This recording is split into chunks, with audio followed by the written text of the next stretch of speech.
So, let me set the scene for you. I work in a science lab, right? Our daily routine is pretty straightforward.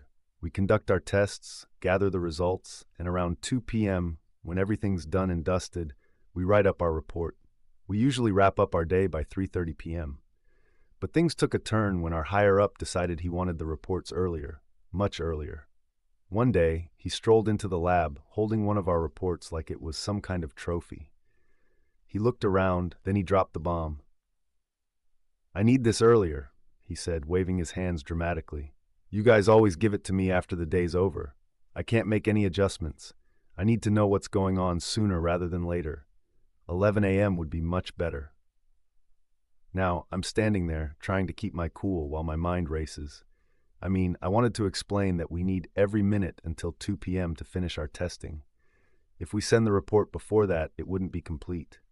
So, I pointed out the sections that would be missing, important data that he just shrugged off. "Oh, those aren't important," he replied, dismissively. At that moment, a light bulb flickered on in my head. I said, "Okay, why don't you send me an email as a reminder for the rest of the lab, just so we're all clear on this new timeline?" He smirked. "Will do." And off he went, back to his office like he'd just made the greatest demand ever.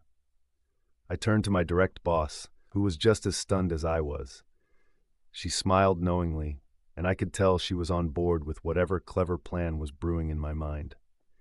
The next month was about to get interesting. So for the entire month, we complied. But here's where the plot thickens. We decided to leave out two uninteresting numbers from the daily report. You see, those numbers were the last pieces of data we collected, and they just couldn't be ready until after 2 p.m.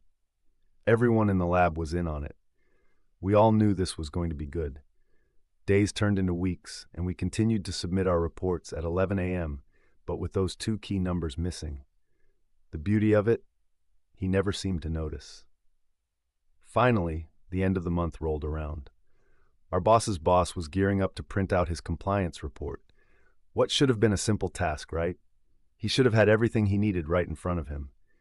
But instead, he found himself staring at a gaping hole for 2 pages, completely empty. I can only imagine the frustration swirling in his mind. He couldn't figure out what was missing. All of us had clocked out by 3:30 p.m., leaving him with a mess he couldn't fix. With every passing minute, I could feel the tension rising. What was supposed to be a quick job turned into a frantic search. Our boss's boss was stuck. He had to stay late on the last day of the month, scrambling to find where those two pesky points of data were kept. My direct boss, who'd been witnessing the chaos unfold, ignored his calls for a few hours. It was like watching a slow-motion train wreck, and I couldn't help but feel a sense of satisfaction. Finally, around 7 p.m., she decided to answer his call. "Oh, you need help?" she said sweetly. "Well, everything is labeled in the lab. You should be able to figure it out." And just like that, she hung up, leaving him to sort it out himself. So there he was, stuck in the lab until about 8 p.m., poring over data trying to fill in the blanks. Meanwhile, we were all home, enjoying our evenings. The irony of the situation was just too rich.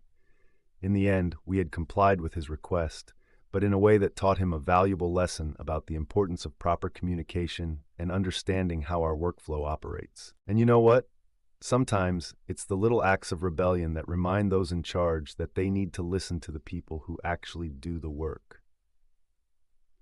So have you ever found yourself in a situation where you had to creatively comply with an unreasonable request? How did you handle it? I'd love to hear your stories in the comments below.